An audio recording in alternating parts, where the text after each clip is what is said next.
নমস্কাৰ। আজি বনাবলৈ লৈছোঁ মেথি স্পিনাটছ পনীৰ। তাৰ বাবে আপোনাৰ মই গৰম পানী হ'বলৈ দিছোঁ। এইখিনিতে কওঁ যে এইটো ৰেচিপি যিবিলাক ল'ৰা ছোৱালী শাক খাবলৈ বেয়া পায় তেওঁলোকে এনেকৈ বনাই দিলে খুব পচন্দ কৰিব। আৰু আপোনালোকে দেখিছে মই প্ৰথমে চচপেনটো পানী গৰম হ'বলৈ দিছোঁ আৰু তাতে মই চেনি আৰু নিমখ দি দিছোঁ। এচামুচ চেনি আৰু নিমখ দিছোঁ। এনেকৈ কৰিলে মেথিৰ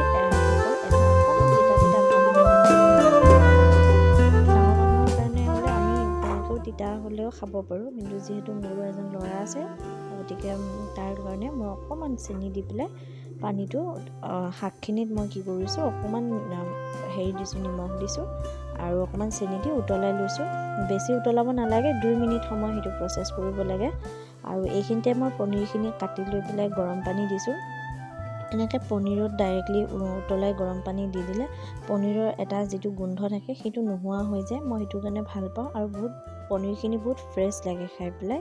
গতিকে পনীৰখিনিত মই গৰম পানী দিয়াৰ পিছত এতিয়া এই শাকখিনি যে মই উতলাইছিলোঁ সেই শাকৰ পানীখিনি মই পেলাই দিছোঁ।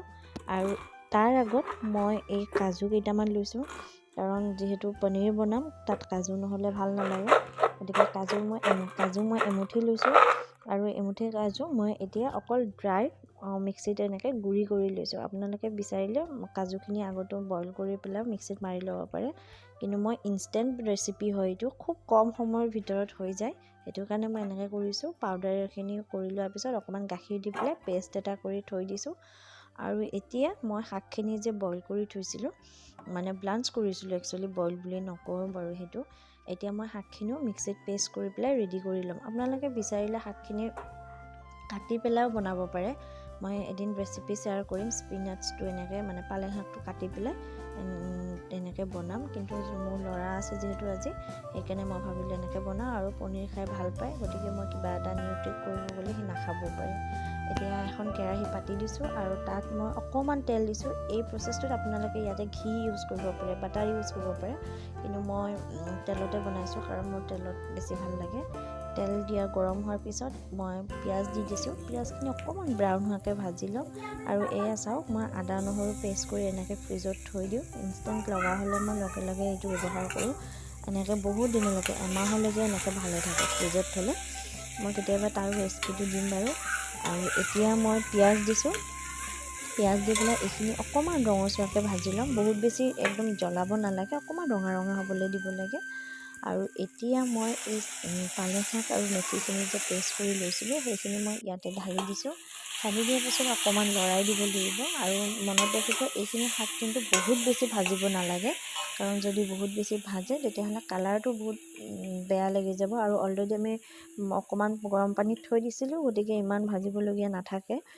আৰু এতিয়া মই তাত নিমখ দিছোঁ, অকণমান ধনিয়া গুড়ি দিছোঁ, অকণমান হালধি গুড়া দিছোঁ। হালধি নিদিলেও হয়, শাকটো যিহেতু সেউজীয়া, গতিকে হালধি নিদিলেও চলে বাৰু।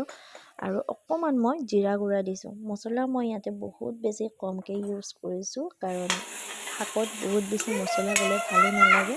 আৰু যিহেতু মোৰ ল'ৰাই খাব, গতিকে মই সেইটো কাৰণে কম মছলা ইউজ কৰিছোঁ। আপোনালোকে বিচাৰিলে ইয়াতে জলকীয়াও দিব পাৰে, কিন্তু মই এনেকৈ পনীৰ বনালে অকণমান মিঠা মিঠা টেষ্ট থাকিলে ভাল পাওঁ। আৰু এতিয়া কাজু আৰু গাখীৰৰ পেষ্টখিনি দিছোঁ, লগতে মই গাখীৰৰ সৰ দিছোঁ।